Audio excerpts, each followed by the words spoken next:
আসসালামু আলাইকুম। অবিরাম বাংলার সংবাদে সবাইকে স্বাগত জানাচ্ছি। আমি নাইম ফাথম মুবিন। শুরুতে বিআরবি কেবলস সংবাদ শিরোনাম জানিয়ে দেব এই মুহূর্তে হাতে পাওয়া সর্বশেষ গুরুত্বপূর্ণ আপডেট বাংলা সংবাদ। শুরুতেই থাকছে কোটা বিরোধী আন্দোলন ভিন্ন খাতে নিতে অপকৌশলে সরকার। শনিবার দুপুরে বিএনপির প্রতিষ্ঠাতা জিয়াউর রহমানের সমাধিতে ফুল দিয়ে শ্রদ্ধা নিবেদন শেষে সাংবাদিকদের এক প্রশ্নের জবাবে এমন অভিযোগ করেন বিএনপির স্থায়ী কমিটির সদস্য মির্জা আব্বাস। এবারে জানাবো, ঢাকা মহানগর গোয়েন্দা পুলিশের অতিরিক্ত কমিশনার হারুনা রশিদ বলেছেন, কোটা সংস্কার আন্দোলনকে ভিন্ন খাতে প্রবাহিত করতে আন্দোলনের মধ্যে অনুপ্রবেশকারী ঢুকে পড়েছে বলে মন্তব্য করেন তিনি। জানাবো, আজ দেশে ভয়াবহ পরিস্থিতি বিরাজ করছে বলে মন্তব্য করেছেন বিএনপির স্থায়ী কমিটির সদস্য বেগম সেলিমা রহমান। এদিকে সর্বজনীন পেনশন প্রত্যয় স্কিমে সরকারি বিশ্ববিদ্যালয় শিক্ষকদের 2024 সালের অন্তর্ভুক্ত করার যে তথ্য দেওয়া হয়েছে তা ভুল জানিয়ে আওয়ামী লীগের সাধারণ সম্পাদক এবং সড়ক পরিবহন ও সেতুমন্ত্রী ওবায়দুল কাদের বলেছেন, শিক্ষকদের পেনশন স্কিমের কার্যকারিতা শুরু হবে 2025 সালের 1 জুলাই থেকে। এবারে থাকছে, হাইব্রিডদের কারণে দুঃসময়ের কর্মীরা উপেক্ষিত। সাবেক পররাষ্ট্রমন্ত্রী ডক্টর এ কে আব্দুল মোমেন বলেছেন, আওয়ামী লীগের ত্যাগী এবং পরীক্ষিত নেতাকর্মীরা আজ অবহেলিত।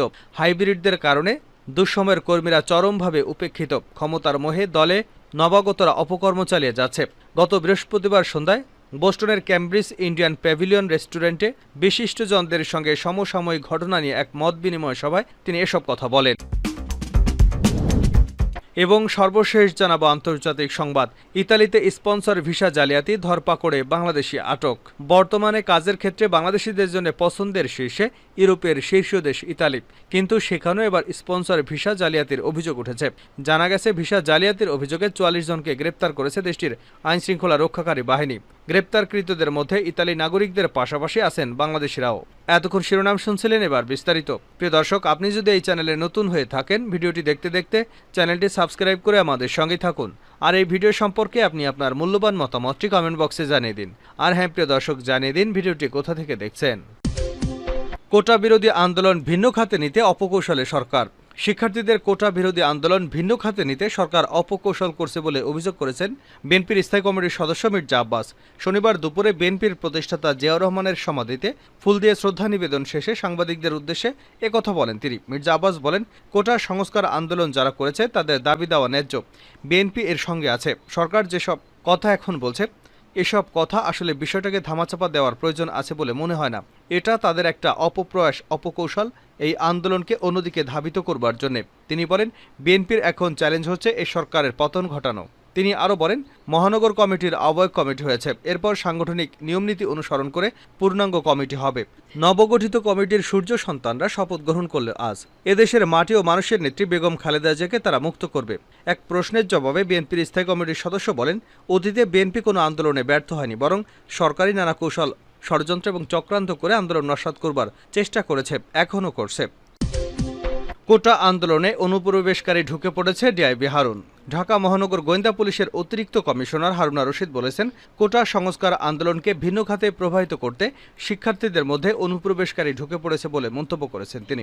শনিবার দুপুরে ডিবি কার্যালয়ে এ মন্তব্য করেন ডিবির হারুনা রশিদ বলেন, কোটা সংস্কার আন্দোলনকে ভিন্ন খাতে প্রভাবিত করার অপচেষ্টা চলছে, তবে এ বিষয়ে সজাগ রয়েছে আইনশৃঙ্খলা রক্ষাকারী বাহিনী।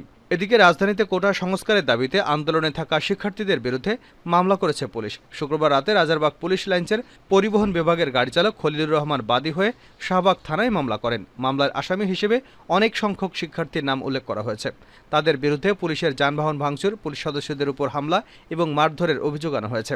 সরকারি চাকুরিতে কোটা সংস্কারের দাবিতে চলতি মাসের শুরু থেকে সড়ক, মহাসড়ক, রেলপথ অবরোধ করে বিক্ষোভ শুরু করেন শিক্ষার্থীরা। বাংলা ব্লকেট নামের তারা সপ্তাহব্যাপী এ কর্মসূচি পালন করে আসছিলেন। এরপর হাইকোর্টের রায় স্থগিত করে আপিল বিভাগের আদালতের পর বৃহস্পতিবার থেকে কঠোর অবস্থানে যাওয়ার হুঁশিয়ারি দিয়েছিল সরকার। তারই অংশ হিসেবে ওই দিন বিকালে শিক্ষার্থীরা রাস্তা অবরোধ করতে এলে ঢাকায় পুলিশের বাধার মুখে পড়েন তারা। দেশে ভয়াবহ পরিস্থিতি বিরাজ করছে, সেলিমা রহমান। আজ দেশে ভয়াবহ পরিস্থিতি বিরাজ করছে বলে মন্তব্য করেছেন বিএনপির স্থায়ী কমিটির সদস্য বেগম সেলিমা রহমান। শনিবার জাতীয় প্রেস ক্লাবে বাংলাদেশ ইউথ ফোরাম আয়োজিত ভারতের সাথে অসম চুক্তি, বাংলাদেশের স্বাধীনতা সার্বভৌমত্বের উপর হুমকি শীর্ষক এক আলোচনা সভায় তিনি এমন মন্তব্য করেছেন। সেলিমা রহমান বলেন, সবচেয়ে বড় ভয়াবহ হচ্ছে দেশের স্বাধীনতা হুমকির মুখে আমরা এক অনিশ্চয়তার দিকে ছুটে চলেছি। দেশের মানুষ ধুকে ধুকে মরছে।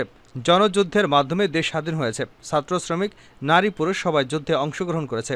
সমস্ত দেশ ঐক্যবদ্ধ হয়েছিল, শুধু কিছু রাজাকার ছাড়া। দেশ স্বাধীন হয়েছে 52 বছর হলো। আমাদের যে চাওয়া ছিল, আমাদের যে পাওয়া ছিল তা আমরা পাইনি। বাংলাদেশের ন্যায়ভিত্তিক শাসন ব্যবস্থা, গণতান্ত্রিক ব্যবস্থা, মানুষের বেঁচে থাকবার অধিকার, কথা বলবার অধিকার, মাথা উঁচু করে বেঁচে থাকবার অধিকার, এই মুহূর্তে তা সম্পূর্ণরূপে ধ্বংস হয়ে গেছে। সাধারণ মানুষ কথা বলতে পারছে না। তিনি বলেন, আজ নানা দিক থেকে আওয়াজ উঠেছে।